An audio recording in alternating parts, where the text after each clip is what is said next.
des architectes sur lesquels ils viennent poser leurs socles. Est-ce qu'on a une petite zapette? Parfait, merci. Donc effectivement, en tant que scénographe de l'événement, on s'était posé à un moment la question comment mettre en valeur cette magnifique galerie. Et surtout, on voulait que les architectes apportent leur maquette et puissent montrer vraiment leur projet bois. On s'est posé très rapidement la question de qu'est-ce que devait être un socle, comment est-ce qu'on allait fabriquer ce socle, comment est-ce qu'on allait mettre en valeur leurs différentes maquettes avec les différentes typologies, les hauteurs, etc. C'était assez complexe finalement d'imaginer quelque chose comme cela. À l'époque, pour la petite histoire, aujourd'hui, là, vous avez 360 mètres linéaires d'exposition. À l'époque, on en avait 20. Et au fur et à mesure de l'engouement que les architectes ont pris, ont mis dans cette galerie, on s'est retrouvé avec 360 mètres linéaires. Donc aujourd'hui, c'est un véritable challenge qui a été proposé aux étudiants. Et on s'est proposé d'avoir quelque chose de ultra modulable. Alors, ultra modulable qui est composé d'éléments très très simples, qui sont réplicables, facilement industrialisables, et qui peuvent être modulés à différentes configurations. Laissons ensuite les architectes faire ce qu'ils veulent de ces modules, avec une seule hauteur, une seule largeur. Ils peuvent produire un certain nombre de modules différents. On a initié aujourd'hui 5 coloris qui sont issus des catalogues et des coloris de Suisse Chrono. On a 5 coloris. Le premier, c'est le blanc, qui est majoritaire dans le Grand Palais, qui est en 420 exemplaires et donc qui est sur toute la galerie. Blanc pour eh bien, être le plus neutre possible, pour mettre en valeur vraiment la production des architectes. Et puis les autres couleurs qui sont utilisées notamment dans la tribune des innovations, qui est le 3e auditorium de ce forum, et qui est en fait un agglomérat de plusieurs meubles confettis et qui forme une espèce de tribune pour une cinquantaine de personnes pour suivre des différents pitchs. C'était pour nous aussi une manière de créer un trait d'union dans toute la scénographie, avoir ce meuble qui est un peu un élément réplicable qui peut servir à plein de choses. Vous pouvez aussi le retrouver, j'ai oublié, à l'entrée pour les goodies. Et ça a été très rapidement monté, et notamment grâce à, et je dois le dire aussi, une vraie implication de l'ESB, l'École supérieure du bois, qui va parler, pour pouvoir mettre en avant une conception qui puisse être aussi facilement fabricable. Et c'est pour ça que je tiens aussi à les remercier, parce qu'on a fait, avec Cyril et puis avec Erwan et les autres étudiants, on a fait vraiment un travail de fond. On a réussi à tomber, ce qui n'est pas toujours le cas sur les autres projets, sur un temps pédagogique qui pouvait fonctionner, qui pouvait mettre en œuvre ce projet-là. Et donc on est allé avec eux pour co-concevoir ces meubles, avec eux toujours la finalité de la construction. Je vais laisser la parole à Sébastien qui va parler justement du matériau qu'on a utilisé et en quoi ce matériau a été intéressant pour nous et pourquoi on s'est dirigé vers le CDF. Merci Kevin. Tout d'abord, merci aux acteurs qui sont intervenus dans la conception et la réalisation du meuble confetti d'avoir choisi notre produit Suisse CDF. On en est très fiers. Je vais être très rapide. Rapidement pour vous présenter Suisse Chrono. Nous sommes, industriels, fabricants de panneaux de process à base de bois. Donc ça va être les panneaux de particules, OSB, MDF et CDF. On est un groupe familial, nous avons une dizaine d'usines autour du globe, dont une qui est située en France. Pour revenir aux produits panneaux CDF, une particularité du meuble confetti, ça va être d'être, démontable, réutilisable, on va dire quasi à l'infini. La particularité du CDF, c'est sa densité, c'est-à-dire que c'est un panneau de fibre, donc à base de fibres de bois, qu'on va venir presser une densité qui est très élevée pour notre métier, puisqu'on va être à une densité de 1000 kg par mètre cube. À savoir que dans le panneau de process, les densités moyennes qu'on va rencontrer, elles vont démarrer à 450 kg pour aller jusqu'à 700 kg maxi. 1000 kg, avec nos outils de production, c'est extrêmement compliqué d'y arriver. Cette densité va donner la particularité d'avoir un panneau très stable dans sa structure. Vous voyez, on peut d'ailleurs se permettre de faire des défonçages en gardant très peu de matière et en gardant toujours une très bonne rigidité du produit. À savoir également que cette forte densité va faire un produit qui est ignifuge. Il est classé B S2D0 et il va être également très résistant aux impacts, aux rayures, à différentes choses. Donc le vrai avantage de ce produit-là, c'est sa durabilité dans le temps. très clairement. Vous voyez, j'ai quelques exemples de réalisation avec ce type de panneau. Ce qui reste toujours le plus impressionnant, vous voyez l'étagère sur la droite de l'écran où on peut faire des défonçages assez importants en surface tout en gardant encore une fois une grande rigidité. Voilà, le panneau est teinté noir dans sa masse, ce qui peut également éviter, d'ailleurs comme sur les meubles confetti, d'avoir à plaquer les champs. Voilà ce que je pouvais vous dire sur le panneau CDF. Merci. Oui, merci Sébastien. Je vais juste introduire j'ai oublié, parce que je vais tellement aller vite pour respecter le timing, Odile. J'ai oublié quelque chose qui est très important. La première, c'est que finalement, comme on a... Merci.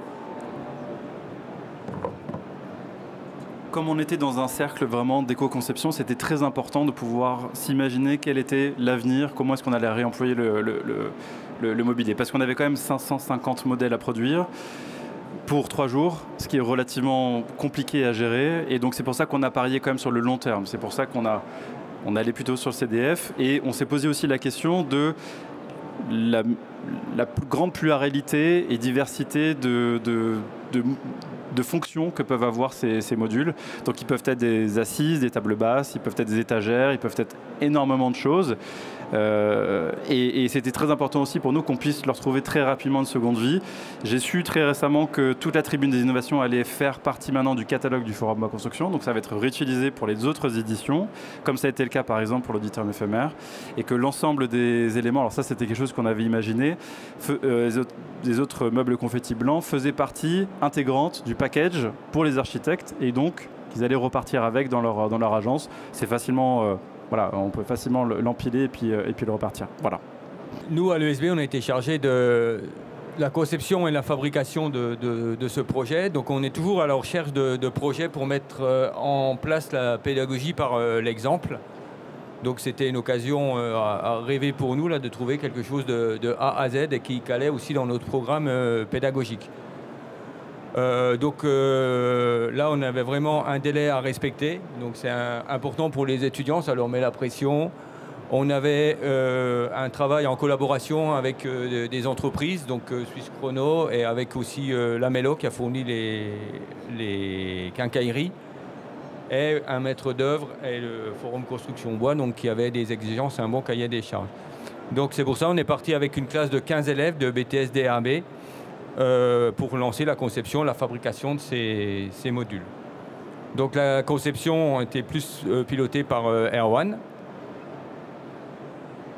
Donc la conception a été réalisée avec les étudiants face à